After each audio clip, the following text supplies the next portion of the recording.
imyaka 33 ngendana umugera wa sida sinovuga ngo n'ubwenge canka n'ubundi bushobozi nibaza ko Imana yari ifisemo umugambi. A Murundi woman called Jeanne was the first person to disclose that she was living with HIV. C'était en 95 que je suis venue dans cette même église et que le prêtre a simulé le sida à un péché mortel, à un péché. Je crois que ça a été ça a été une opportunité pour moi de me libérer.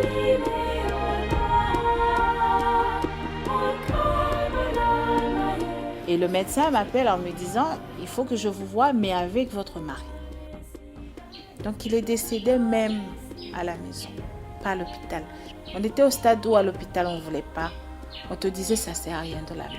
Je nibaza ko n'abaganga ico gihe batabimitiriza.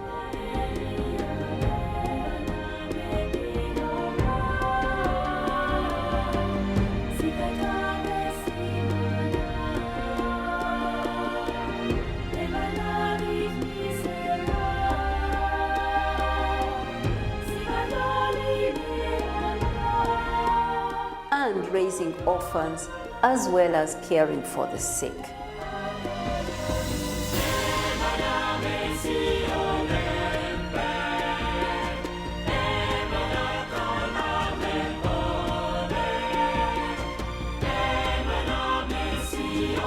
Intumbero y'uko tuyirandura burundu mu mwaka wa 2030 ntidushobora kuwushikako tutagiye hamwe na cane amashirahamwe ataronse inguvu zikwiye kandi n'abategetsi ngo bazemere.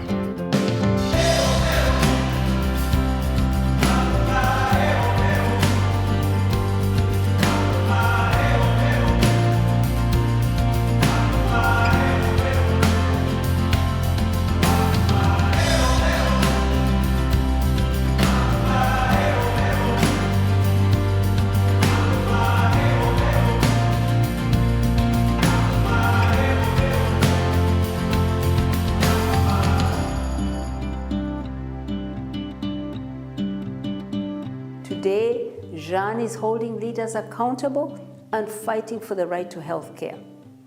N'abaronse amahirwe yo kuronka imiti kuyifata neza.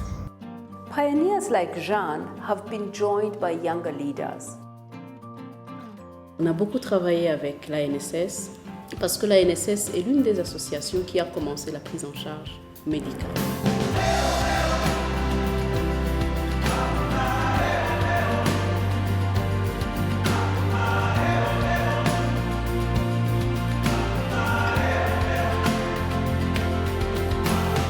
Baradushinga yandi mabanga yo kugira ngo dufashe yandi mashirahamwe yo mu karere k'iwacu kugira ngo nayo ashike kuri iyo ntambwe dushitse.